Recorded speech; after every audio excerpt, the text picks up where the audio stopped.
Слагаме във фурната, в предварително загрята фурна на 180 градуса. Слагаме в долната част на фурната, без вентилатор.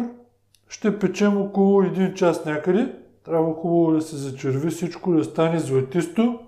Ето, приятели, 1 час по-късно пиленцето с картофките е напълно готово. Много ароматно. Аз много го обичам. На мен ми е много любима тази рецепта. Сега остава само да поднесем. Захващаме. Ето така.